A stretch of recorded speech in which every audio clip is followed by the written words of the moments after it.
Welcome back नाज़रीन। Continue कंदासीं ॻाल्हियुनि जो सिलसिलो। अॼु जेको सिलसिलो आहे उहो आहे टाउन मुलाज़िमनि जे दर्द जो, अहंज जो, जंहिंजा चुल्हा थधा थी चुका आहिनि ऐं पघारुनि खां महरूम आहिनि।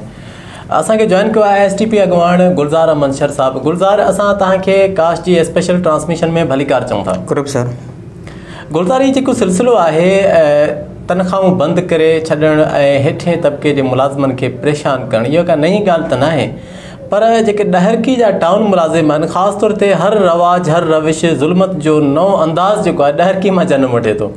भला ॾहरकी में ज़ुल्म जा तजुर्बा थियनि था छा?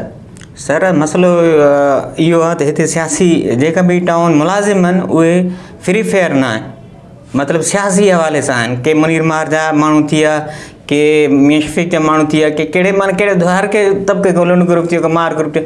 इन हवाले सां जॾहिं हाणे मुनीर मार हलियो वियो आहे चेयरमैन तां, त पोइ उन जे हवाले सां जेको आहे टाउन वरी PPR रखी छॾियो आहे। त उन्हनि जेके मुनीर मार जा जेका मुलाज़िम रखियल हुया, मतिलबु उन्हनि खे हिकु सज़ा ॾियणु, माना सियासी हवाले सां सज़ा ॾियण जे लाइ उनजी पघारूं रोकियूं हुयूं। इहो अॼु जो सिलसिलो आहे, इहा सियासी इंतकामी कार्रवाई जेकी आहे हलंदी ईंदी आहे इन मुलाज़िमनि सां। हो जंहिंमहिल कोई अचे थो मुनीर मार आयो त ख़ाली लुंड माण्हू जेको आहे उन्हनि खे तनख़्वाह रोके छॾियऊं।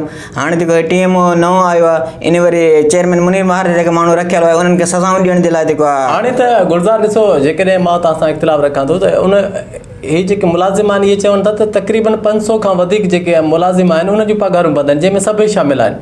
पोइ त इनफ़रादी तौर असां नथा अची सघूं त कंहिं सियासी ग्रुप जा आहिनि, हिननि खे त हिक ई धक में ब्लैकमेल कयो वियो आहे मुबैना। ॾिसो, हमेशह हिकु त तरीक़ो ई बि ग़लति आहे, पर सभु 1 करोड़ 80 लख जो मां सम्झां ईअं सम्झ महीने माहवार बजट आहे, त हिकु तरीक़ो ई ग़लति आहे। त हिकु ई जे अकाउंट में जेको बजट अचे थो, जेको TMO जो अकाउंट हूंदो उन में बजट अचे थो, पोइ छा थिए थो, उहो TMO मतिलबु हेठि जेको तबिको आहे पंहिंजो मुलाज़िम आहिनि उनखे जेको आहे उहो पघार न पहुचाए सघे थो। पोइ वारी वारी ते कंहिंखे 1 महीने जी ॾेई छॾे, कंहिंखे जेको आहे 4 महीने जी रांदि हूंदी 1 महीने जी हलाए छॾे पघार। पोइ ईअं कुझु पघारूं रहिजी वेंदियूं आहिनि, मतिलबु 1 महीने जा अधु ॾेई छॾे त वरी अधु पघार रहिजी वेंदी। टाइम न आहे, टाइम न आहे, पर पैसो आहे, पर पाण ते पैसो लॻाइनि था, जमा ते पियो पाण ते पियो लॻाइनि था पैसो आहे, टाइम बि आहे उन्हनि वटि। पर हेठें तबिके खे या मज़दूरी, हाणे सज़ा में कहिड़ो मज़दूर आहे, जेको बासर यूनियन जो मज़दूर आहे उहो बि सज़ा में कोन्हे, उनखे बि कुझु न कुझु काथो मिली वेंदो आहे। जेका सफ़ाई कनि था, ॿुहारा ॾियनि था, या जेको मतिलबु नालियूं साफ़ कनि था, सज़ा में मुलाज़िम उहे आहिनि। अगरि ॾिसूं न, पाण अगरि यूनियन ते जेके माण्हू वेठा आहिनि, यूनियन वारे सज़ा में कोन्हे, उनखे किथां न किथां मिली वञे थो। जेको सज़ा में तबिको आयल आहे उहो हेठियों माण्हू आयल जेको सफ़ाई करे थो। अच्छा गुलज़ार, इहो बि इंकशाफ़ थियो आहे त टाउन कमेटी में जेके ठेकेदार आहिनि उहे इन्हनि ऑफिसरनि जा ई सिर्फ़ु उन्हनि जा नाला तब्दील थियल आहिनि, साॻिया ई ठेकेदार आहिनि। अगरि खणी माज़ी में वञो, चेयरमैन हुजनि या जेके बि उनजा मिट माइट, उहे उनजा माना को वज़ीर, को बादशाह, को कंहिं बि हवाले सां, को ख़ज़ानची, फिरी गिरी ॻाल्हि उते ई हुई, नक्शो उन में इर्द गिर्द पियो घुमे। छा इन जे ख़िलाफ़ु को असांजे इदारनि खे, नेब खे, एंटी करप्शन खे, या उहे माण्हू जेके ठेकेदार जंहिंजी का आमदन एतिरी न आहे, ज़ाहिर ठेकेदारी में एतिरी बचत न आहे जो माण्हू 20 गाॾियूं एतिरा बंगला वठी सघे, त उन्हनि जी ऑडिट थियणु घुरिजे? छा इन्हनि मामलनि में छा इहा पूराई उतां त नथी थिए त उन करप्शन खे लिकाइजे, उहे जेके पैसा खाधा आहिनि उहे ख़ज़ाने में पूरा कजनि?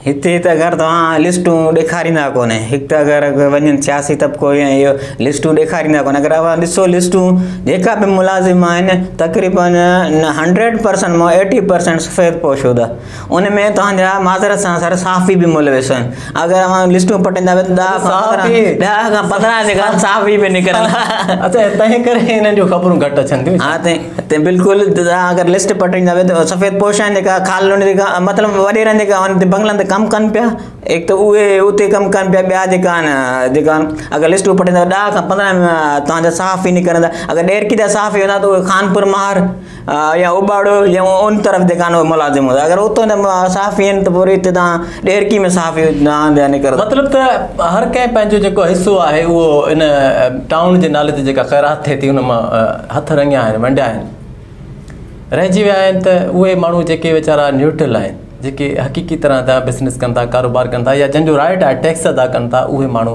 वॾी महिरबानी गुलज़ार अहमद STP अॻवान असांखे जॉइन कयो। उनजो चवणु हो त टाउन जेकी आहे उहा सोन जी झिरकी आहे, जंहिंखे को दाणो हथ अचे थो त उहो मालामाल थी वञे थो। हीउ हुयो अॼु जो प्रोग्राम, जंहिंमें दर्द कथा हुई टाउन मुलाज़िम ॾहरकी जी।